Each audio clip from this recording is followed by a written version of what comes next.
Guys of a Certain Age is brought to you by no one. Absolutely no one. Except these dudes walking down memory lane. Now let's head to the studio to see what they misremember next.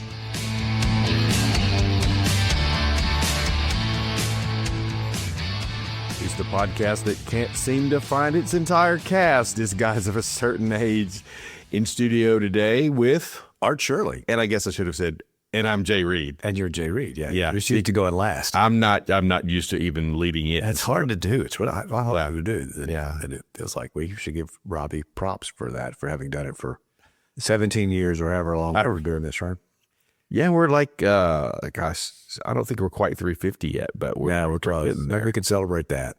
Okay. You know, we haven't been able to do our celebration of either the number or the anniversary. I think we're just going to have lucky enough where we can get all three of us in the studio. That has not happened. That's been a minute. Yeah. We keep talking about Hamilton, going to Hamilton, but we haven't all been together to do that. Yeah, we haven't had a superhero, I can't even remember the name of it. Redeemable, irredeemable, whatever, all that. We haven't done that in a while either because we haven't done together. Yeah, that's right. That's right. So we're going to stretch a 1-year segment into like 3 years. Yeah, that's right. Time is all over. That's right. That's right. And Robbie is on his way to Las Vegas today. He's going to NAB, the National Association of Broadcasters thing that he goes to. I think he goes every year. Maybe it's every other year. I feel like it's been every year since I've known him. I think it's been every year. He may go himself every year, and maybe the rest of his workforce goes every other year. I'm not sure. He'll tell us. We'll find out. And hopefully he's going to do some interviews while he's out there that we'll use from. Yeah, which in the past have been exciting. Yeah, good stuff. Good stuff. How are you? I'm okay. It took me a minute to get here. You know, there's a lot of people in town this weekend. I guess it's a preview day on campus, and so there's a lot more traffic in town, and which is a good way to preview it because this is how that's how it's going to be. That's right. The parking is, bad, and the traffic flow is bad. So So I'm at a point now in my life where my wife is saying, "Have you thought about when you might want to mow?" And So it looks like my afternoon plans may have adjusted. You may want to get that in before the weather hits. Yeah.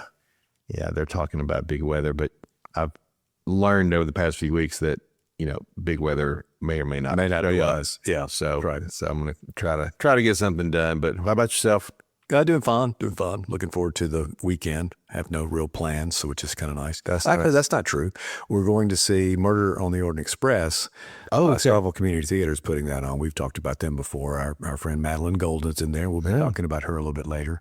Are y'all going to see it? I'm sure we're a week from tonight as we record. Yeah, we're going to see it. Like not the last performance, but the next. Yeah, we're tomorrow night. So, and I've heard good things about it already. Great cast. Yeah, really. Good story that I'm familiar with already. So I'm looking forward to it. I'm sure everybody's at least seen one of the two movies. Yeah. And maybe read the book. I think I've done all three of those. I've seen the 70s movies several times. But I'm still looking forward to it. It's going to be Paul Ruff is playing Perot.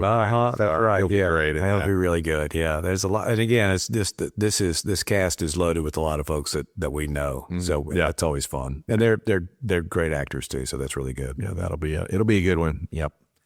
All right, good deal. Well, what Geek of the Week do you have? Well, we'll start. I'm going to let you go first. Oh, this is like that. Yeah. This is so overwhelming. I don't know what to do with this because I can't remember what I was even going to. Wait. I'll go first. Okay. To change it. Because you got a lot of geeks. You're pulling to Robbie, the hosting Robbie. I'm turn into the, I'll fill up the time. And taking multiple Geeks the week.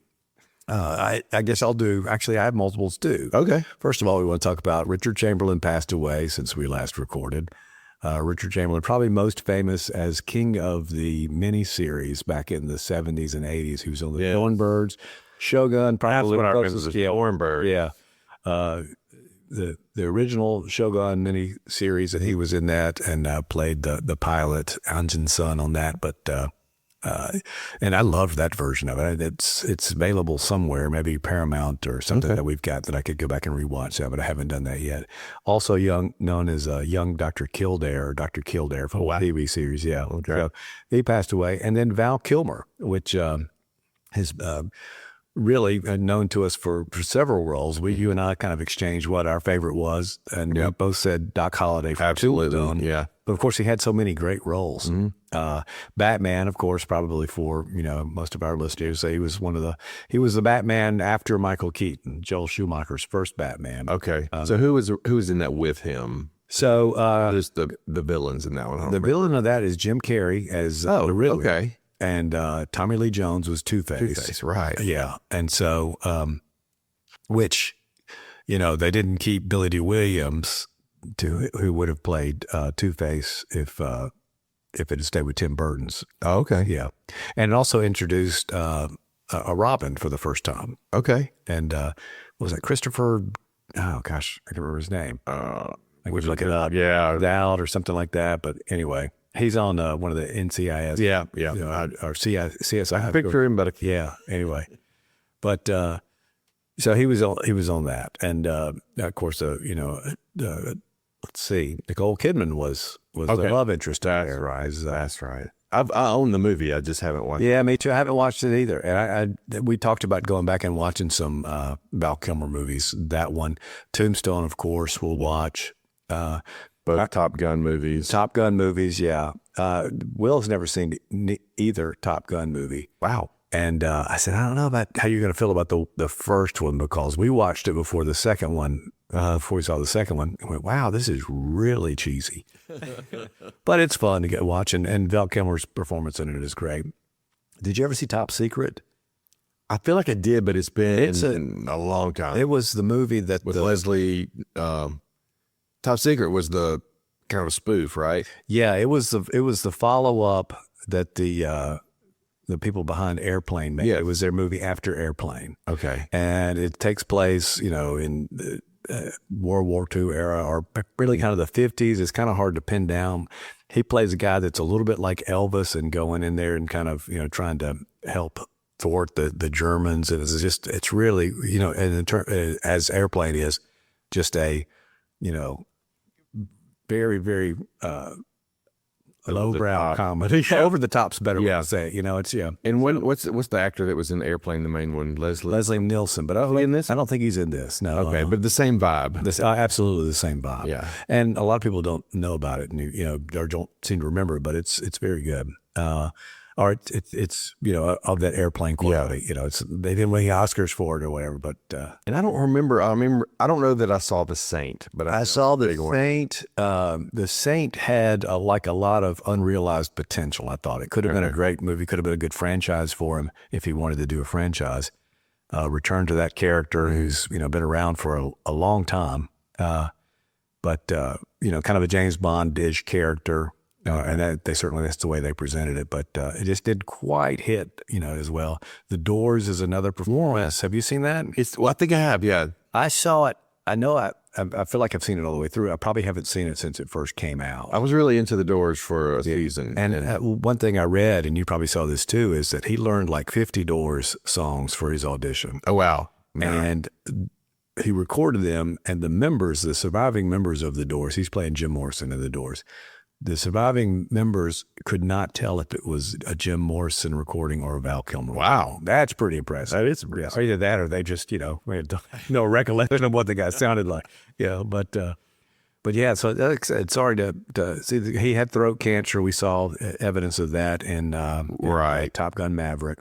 Yeah, the fact somehow I read a little bit about that. It just sounded like it was really rough. Yeah, they had the pneumonia is what ended up taking it. Is that what it was? Yeah, but I mean, when you've had that much happen to your body, pneumonia can really wreck you. So. Okay. And then as a segue into what we'll talk about for the rest of the Geeks, upcoming movies, we're looking at Fantastic Four. This is not footage that has actually leaked online. Just want to make sure we're recording. Has not actually leaked online, but people have seen it. There was some speculation as to whether or not Invisible Woman Sue Storm, played by Vanessa Kirby in the upcoming Fantastic Four movie, was with child. And it turns out that she is, in fact, expecting, according to this footage that people have seen. She talks about, being pregnant. And which there was speculation because of the dining scene, right? Yeah, it's something about the way she walked. Yeah, there's something in there. So Franklin Richards is the child they have, and he's like one of the most powerful beings in all of Marveldom. So that'll be interesting to see what happens with that. But that's not like But me watching a trailer that no, is we're actual. hoping that people have thought that with Thunderbolts coming up first, they're trying not to put a whole lot of stuff about Fantastic Four out yet and make sure Thunderbolts gets, the recognition it needs to get. And so after that debuts, people will think we'll see a lot of footage and trailers from Fantastic Four to kind of pump that up. So speaking of, Thunderbolts also had a trailer drop this week. okay. And it was just a little bit expanded from what we've seen before. The other thing I saw, you may have seen this, there was like a CinemaCon. And Yes. did you see them arrive, the Thunderbolts cast arrive? Well, I didn't see that. I don't know. I mean, I don't know the story, but I'm assuming it has something to do with the movie. Red Guardian has a limousine service. Okay. And so they all come in this ginormous red limousine, and he's driving.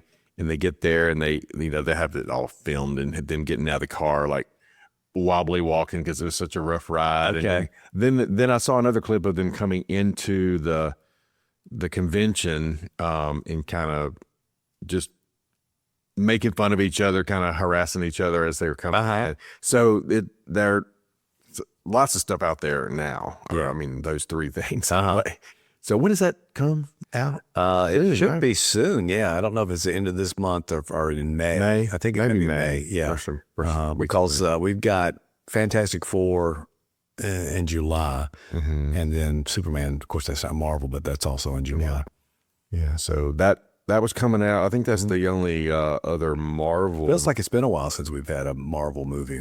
Yeah, and now we're boom, boom, boom. Yeah. Captain America, and so Yeah. Well, no, that's right. We did have Captain America. Yeah. Yeah, that's right. I mean, and I don't hate that because I think the Thunderbolts will be fun, I think so too. and I think Fantastic Four will be the sort of the climax. Yeah. and all that. And Becky, who's kind of burnt out on my wife, who's kind of burnt out on superhero movies, I think in general right now. We did go see Captain America, and she was like, I think I'm kind of done for a while. She saw the trailer for Thunderbolts and thought that looked a little fun. I think it's got that Guardians of the Galaxy, Yeah, not so typical superhero movie, Right. but more of a funny kind of misfit superhero type thing. So I think she's interested in that. it's almost like Suicide Squad. It's but very much like Suicide Squad for the Marvel folks. Yeah. So and then if you flip to what I was kind of went down the rabbit hole of trailers, and I saw something that I thought was an extended teaser trailer about Superman. It turned out to be like a whole 5-minute sneak peek. And I'm going to say, if you said you had not seen it, it's not really much of a spoiler. The original little bit that we saw of Superman and Krypton coming in and taking Crypto, coming in and pulling him away. Well, that's greatly expanded. So trailer spoiler alert. Crypto comes in and like is jumping all over him, like he would just be playing with his owner. And then Superman's going, stop. Okay. So and then he drags him to the fortress, and got automatons or Autobots or something there taking care of him. And then after that, it's just more or less the same trailer that we've seen. Yeah. And those robot characters that you see, that's, from the comic book, they've had different looks over the years. Yeah. It's a later addition to the thing, but they're Kryptonian robots yeah. So they, are there to kind of help with Superman in his Fortress of Solitude as he needs that. But anyway. So that's out. And then that's probably all the the other superhero thing that I wanted to mention, this is a few weeks old, but still cool. Around the time of, we're coming up on Final Four as we record this weekend, but I believe it was maybe when March Madness started, State Farm had a commercial, Batman focused. And so they show the bat signal, and instead of Batman, they get Bateman, which is Jason Bateman. And he has played the part of Jason Bateman to the nines. And it's really hilarious. And what I've read about it, there was a few people, there was a Catwoman was somebody I didn't know, like a singer and all this. And I was like, a lot of speculation that, because Batman does show up in the commercial. Yeah. And it sounds like Will Arnett. So you're kind of thinking this is podcast crew of what do they have? You mean Bateman's podcast crew? Some Smartless. Yes. Okay. But turns out it's not. It's a guy named Nicholas Hayner, who is a stuntman, and he has an MCU connection. He was a stuntman on Captain America Civil War, I think. One of the Captain America movies that he had been involved in. I couldn't remember where. So he's got some connections, but he does, I mean, he didn't do anything but talk, but he sounds good and looks good. Yeah. All the costumes are apparently comic accurate. Yeah. It's actually well done. It's one of the, sometimes you'll see a fan film that does that, but typically in the commercial movies, they come up with their own look or their own take on the costume. They're not always comic accurate. Yeah, so the Superman, Christopher Reeve was probably the last true comic book accurate. Some of the Spider-Man movies are. Now that I'm thinking about it, there are several. I'll shut up about that. But yeah, so we've got a Joker that looks like the comic book Joker. It really looks good. Poison Ivy's there. Two-Face. The Two-Face is there, right? Yeah, one word. It's a long one. Dermurel houses. Yeah, it's a great spot, and I think a lot of people would like to see, and it really expanded. Kind of like a 5-minute spot on it or whatever. So there's an extended cut, but I don't know how extended it is. Well, I've seen versions. I've seen a long version of it. I know it's not probably more than a minute, but I've also seen 30-second cuts of it that, like, some don't have the Joker in it and some do or whatever. And I think there's some other celebrity cameos too. They are rappers. I didn't know those. Yeah, I didn't know those people. Yeah. But yeah, people have talked about, and you can see still shots of the actors, in costume playing those roles. Some people have leaked those out from sets, and they really do look good. Yeah, it's well done. See, Kai Cenat, Jordan the Stallion. I don't know who those are. So, and somebody named Cesar. Yeah, and of course, State Farm. Yeah. Which I thought was Za. I didn't know who that was, but that's what SZA. That's corrected. That's how it says SZA, right? Yeah. We are very much of the certain age at this point. I really don't need to. Yeah. I don't know who it was. You'll be mine all around. Yeah. Well, the young people that I work with, they would probably know. So. Yeah. That's who told me. That's who corrected me right off the bat. SZA or Za, whatever. No, it's SZA. I'm like, well, no, it's not really. But yeah. Right. Okay. So then when I went down the trailer rabbit hole, I found Ballerina. Oh, yeah. Which is the John Wick spinoff. Ana de Armas is playing Ballerina. And in the trailer, he shows up. So he does. Yeah. Okay. And it's not in the role that I expected because I don't know anything about her. Yeah. I think it's more or less. Have you watched the John Wick movies? Oh, yeah. I haven't seen 4 yet. I think I have, but I'm not sure. I think I was waiting for it to come out, and I may have overweighted. But I watched one again the other day. Yeah, sitting around with my dad. They're horribly violent. Yes, they're much fun. They're just. I mean, it's almost like a ballet of violence. Yeah. So it's. Well, I told my dad sitting there, said, "I can't believe I'm so excited about all these people getting killed."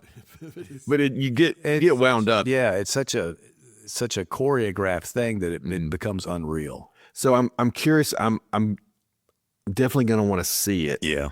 But because the bar is so high for me anyway with the John Wick genre, I wonder if it'll meet the bar. I don't know. With her. I mean, she's great. I love her, but seeing her in that other movie with Chris Evans, it was kind of a spy movie. I mean, it was good, but I'm having trouble wrapping my head around her really being super violent. So we'll just see. See how it goes. Because that worked real. Kind of the rom-com violent was fun. I mean, that was a good movie. And then she was also in The Gray Man. I can't remember the name of the movie. I didn't see that one yet. Chris Evans. Gray Man. Again, she's in that one. It's very similar kind of thing. A little more serious. I mean, probably much more serious than the rom-com was. It's Ryan Gosling in there with her. And then she also has a brief part in the last James Bond movie. Yeah. And it's one of the best parts of that. But again, even though she's shooting up a lot of folks or beating up a lot of folks, it seems to be kind of a tongue-in-cheek kind of thing almost. Yeah. So I'll still watch it. Yeah, me too. Yeah. Absolutely. Speaking of fighting, Karate Kid Legends. Sweep the leg. Sweep the legend. Right. So it's going to have it's got Jackie Chan, who I guess was in the modern, Right. but it also brings in Ralph Macchio, and they talk about Mr. Miyagi. Okay. And he's training someone that's just come over from Japan, I think, and he wants help. So he drags Ralph Macchio across the country. All right. To train him in the Miyagi way. Okay. So I didn't. Did you watch all of Cobra Kai? I watched a little bit. Any of Cobra Kai. I watched a few episodes, and I enjoyed it, but I never finished it. So I'm not fully into it. But this kind of seems like, I mean, it's very formulaic even from the trailer. But and it seemed like Jackie Chan was he the trainer on the updated version that had Will Smith's son playing the Karate Kid? Maybe. I think that's what it was. Yeah. I mean, there were two original Karate Kids, and they did a third one, and I think it wasn't Jennifer Garner. The girl, Hilary Swank, played the girl that was trained. I think that's right. Yeah, it may be. So anyway. I knew it was a female. Yeah. Well, those look sound good. So lots. It's a movie though, right? It's a movie, and I don't know when any of those are coming out, but lots to look forward to. In 2 years from now when I can. Yeah, that's right. Wayne Watson. Yeah, I felt like we're in that boat too. We still have to talk. Did y'all talk Severance? All right. So we got up on Severance. All right. Good deal. Did you finish? I did. Yeah. Robbie and I did a brief, just kind of my thoughts on it, which were good. I really liked the finale. I thought it was good. Looking forward to the next one. Yeah, we finished 0 Day last night. I hadn't watched anything. That was Robert De Niro on Netflix. Is that a series? It's a 6-episode series. Okay. And it's basically about somebody comes in and does one of these EMPs, it's not really an EMP, but they shut everything down. Okay. Electronic for like a minute, and chaos ensues, and they bring in Robert De Niro, the former president, to head up a commission, which is very much kind of Patriot Act oriented, and that they basically have they can do anything they want to without, getting in trouble as far as torture and that kind of stuff. So, and they bring in some other elements too to make it interesting. So that was a pretty good one. Yeah, I'll check that out. And it's on Netflix? It's on Netflix. All right, we'll check that out. 0 Day. And like I said, it's only 6 episodes. So they were pretty fast. So, all right. Now we're looking for something new to watch. Okay. That includes our Geeks of the Week segment. Is that right? Yeah, I think so. Yeah, a lot of geeks. On the other side, though, we're going to talk about watching something that was not necessarily on the streaming service or on the big silver screen. And now for something completely different. Right. But something that we both saw locally, featured one of our friends, and we got to play an active part in it. So we'll see that on the other side of the break. All right. And we're back, and we're going to move from the movie theater to the local community theater, more or less. And this time Art and I both saw something on separate nights in his hometown. Yeah, we were in West Point. Usually Jay and I both will go see the stuff that's playing in Starville. I have some friends that are involved in those productions. Right. And one of those friends is how I actually found out about this. Madeline Golden, who's in quite the star in this community theater. Could be on Broadway. She's really talented. Yeah. Sings well, acts well, everything, all the things. So she's been a good friend of our family for a long time. I know you worked with her. And so another mutual friend told my mom, months ago, that he said, we're going to go see this play. It's a Patsy Cline play. Madeline's in it, and we're going. And I think they were going to go in February, and weather knocked it out. Yeah, it's had some problems with weather. It's originally played in Columbus for a couple of nights, and a lot of people from where I work went to see it. People, fans of Madeline is the text group that we're in. Everybody talks about when she's going to be on stage next. They all went and said it was great. Said it was one of the best things they've ever seen her done, and that's a pretty high bar. So. And I'd heard good things as well. But they only got to do it a couple of times. And typically when they do something for Starkville Community Theater, they'll do it over a couple of weeks. Yeah. And so, you're talking about 12 performances, around that. So they wanted to do it more than they'd done it because there's a lot of preparation that went into this thing, obviously.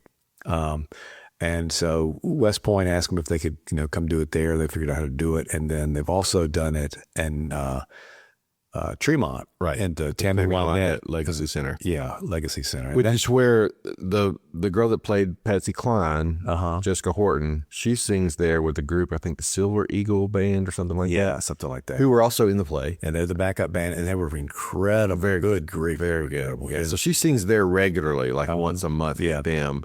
And I've been up there to see we went to see a Christmas show this past year.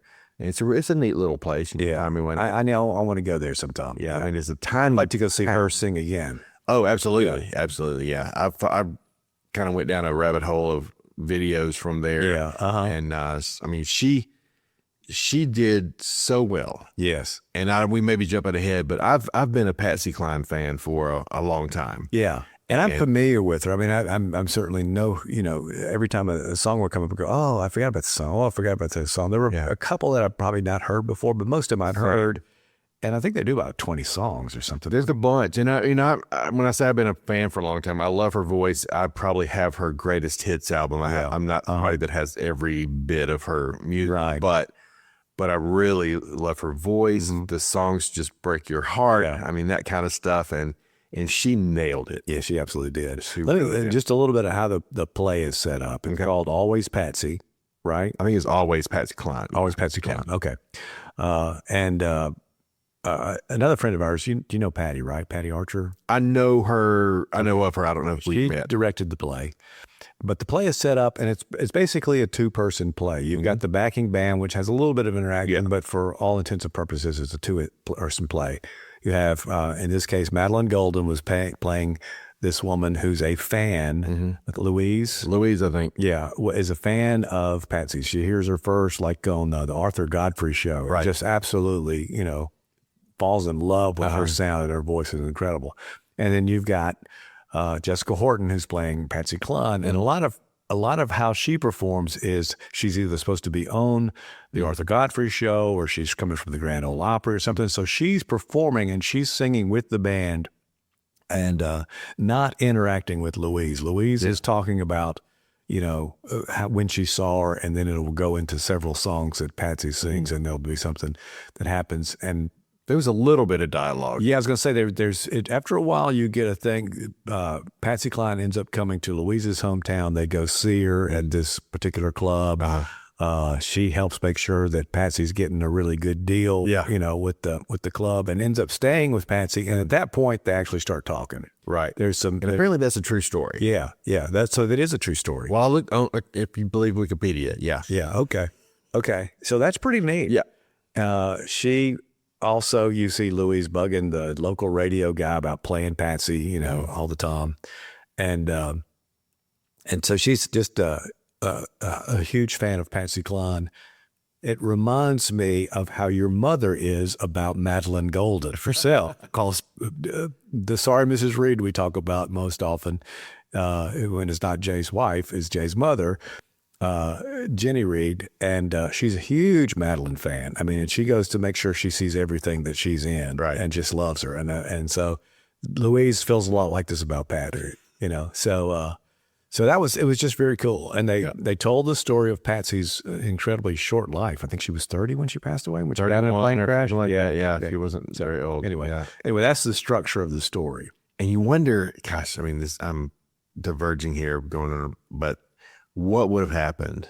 There's so many, a solid handful of stars who have died in plane crashes. Oh yeah. And if you wonder, what would have happened to their careers later. Yeah. She had kind of a rough upbringing and a little bit of a rough life. Yeah. But just, I mean, the music is amazing. And so when my mom was going, they finally figured out a time and she told me, she said, you really need to try to go. They're going to be doing it in West Point these Friday and Saturday night. So I got on the phone to order tickets and ended up talking to, I think, your cousin. Yeah, that's right. And because she pulled off the side of the road to take my credit card.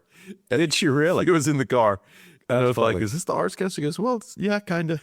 Hey, anyway. So once we started the transaction, she was, by the way, I'm Mark's cousin. I know you and I listen to the podcast. Yeah. Julie is she's been listening to the podcast forever. Yeah. So she made it work. I think they had, I don't want to get her into any trouble, but I think she had one seat left, but managed to find two for him and my wife. And then she texted me later and was like, hey, That's the same text I got. yeah, it's exactly the same text she got, because I called her on Friday about Saturday, and she said, when you come tonight, can you do this thing? And I'm like, I don't think I'm coming tonight. I was thinking, did I order the wrong ticket? And she said, oh, I'm sorry. That's the same text I sent to Art. Yeah, it was. You are coming tomorrow night. Yeah. And then, so she asked us to dance. Yeah, there's a scene where they're in a bar or something, whatever she's performing, and Louise goes out and finds somebody in the crowd to dance with. Right. And I guess we're not giving anything away by saying that person. Usually they try to find somebody that, is willing to do it so that there's not a lot of stuff. But yeah, so I was that person Friday night, and we have a particular place we seat, which is a pretty good seat, and where that's the perk of the thing. And Jay was that person the third night. I guess we know who the person was. I mean, no, second night. I don't guess we know who did it the third day. You shunned the matinee. Yeah, I'm not sure. But I'll have to ask Julie who that was. But yeah, for a last minute ticket, I had a pretty doggone good seat. Yeah, that's right. Now, I told you kind of a little bit when to expect it, because my thing was, I was sitting there the whole time going, is this about to happen? Is this about to happen? And because she'd look out, and I'm thinking, and I think she was trying to figure out where it was, but anyway, whatever it was, I kept thinking, oh, it's about to happen now, and it wouldn't. So it's anyway, that was fun though. And then they turn her mic off, so she's kind of talking you through what to do, right? Yeah. Yeah, and that is like, did you know you were doing this? Are you okay with this? Yeah. Like, Yeah. And mine was like, okay, we're just going to do this. And I did something. And she goes, I still too fancy. Don't do that. Yep. And I said, do I dip you at any time? She goes, no, don't do that. But I was just telling her, because neither one of us are mic'd, I mean, because I wasn't mic'd, but she wasn't. Neither one of us had mics picking us up. I'm saying, this is just incredible, whatever. And said, this is so good. And she's so good. And I didn't know her name at the time, but Jessica was just flawless. I mean, it sounded like you were listening to a record. 100%. And every song, like I said, song after song after song. And it was weird to me, because we'd be sitting there and, Louise would be having a scene and she'd be talking about something, and Patsy was either on the jukebox or on the radio, whatever. Well, she sang it full out. I mean, she was singing as if she was performing. There wasn't any kind of like, half singing or whatever, so she wouldn't compete with. She was singing it full out. And so that was really, that was neat just incredible to hear her play. And the band, of course, was so tight and so good. And they had some interactions with them too. So yeah, that was good. Yeah, I love a good slide guitar. That's not the right word, is it? No, it's a steel guitar. Steel guitar, yeah. Uh-huh. But he uses a slide on the steel guitar. Yeah, right. Yeah, and you don't see that very much. No, it's always been a country staple of stuff, but you don't see bands playing it. My son plays one. My son Will plays. Really, he played one. He used to play. He could get the same sound with like a Telecaster and a slide, and he'd put it in his lap as if it were a pedal steel guitar. And he had this pedal that would make it sound more like the sound that a steel guitar has, and it was really cool sound. And then he ended up buying a small pedal steel guitar, and so he plays that. Okay. And so it's a cool thing because it's such a distinct sound. It really is good. But yeah, it worked perfectly in there. Like I said, this audio mix was really good.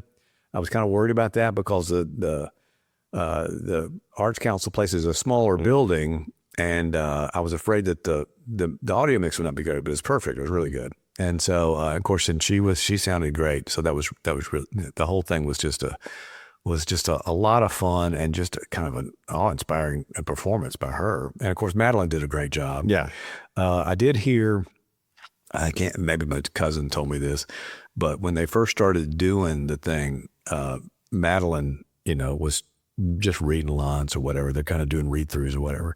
And Jessica was a little worried that she wasn't. She goes, oh, this isn't going to work. This is going to work.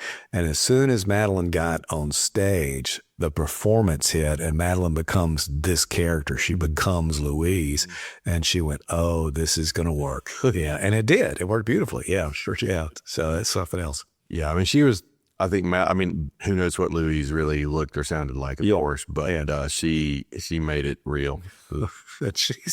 So funny. She was doing that walk or that little dance across the stage every once in a while. It was so funny. Yeah, there was one time I think I was listening to Jessica sing, or I was kind of looking around at something, and Madeline turned around and said something and looked at me, and it had something to do with, I don't know if you remember this part, because it referred back to the dance a little bit. Yeah.